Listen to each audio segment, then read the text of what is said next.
তো ফাইনালি আমার যে ভিডিওতে যে ব্যাকগ্রাউন্ডে যে আওয়াজ আসে, ঠিক আছে, সেটা এবার থেকে রিমুভ হয়ে যাবে, পুরো ব্যাকগ্রাউন্ডের আওয়াজটা রিমুভ হয়ে যাবে। তো সেটা কি হবে জাস্ট জানিয়ে দিচ্ছি, দেখে নাও। এখন বেস্ট ভয়েস ওভার, মতলব যে ভয়েস ওভার মেশিন গুলো আছে সেগুলোর মধ্যে টপে আছে, অনেক কিছুই আছে, বাট যেগুলো নর্মাল ভাবে টপে আছে সেগুলো বলে দিচ্ছি এখানে। যেমন ডিজে আছে, ঠিক আছে, তারপর আছে হল্যান্ড আছে। তো সেই যে হল্যান্ড যেটা রয়েছে টপ, হল্যান্ডের যে টপ মডেলটা আছে সেটাই আমি আজ অর্ডার করছি বা নিচ্ছি। আমি যেহেতু জাস্ট ফিল করে নিচ্ছি, আমি জাস্ট একটা কথা বলছি শুনে। যেহেতু আমি পুকুরে নেমে গেছি মাছ ধরবো, পুকুরে নেমেছি মাছ ধরবো, তাই আমি ভাই জালটা কিনে নেওয়াই ভালো।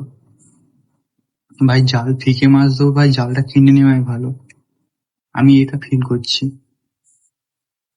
যেহেতু পুকুরে নেমেছি মাছ ধরবো, তো ভাই জাল কিনতে হবে, তখনই ভাই মাছ আসবে, নয়তো আসবে না ভাই। সিম্পল ফান্ডা। তো তাই আজ আমি অর্ডার করছি একটা best voice over Hollyland Mark 2, ঠিক আছে। তো সম্পূর্ণ ভিডিওটা দেখাচ্ছি, দেখে নাও। থাকছে তো প্লিজ, যদি মনে হয় সাবস্ক্রাইব করবে তো করতে পারো, বুঝলে। তো ভিডিও দেখাচ্ছি, আর তোমরা কে কোথা থেকে দেখছো জাস্ট জানিয়ে দাও। আশা করি সব ভালো আছো তোমরা।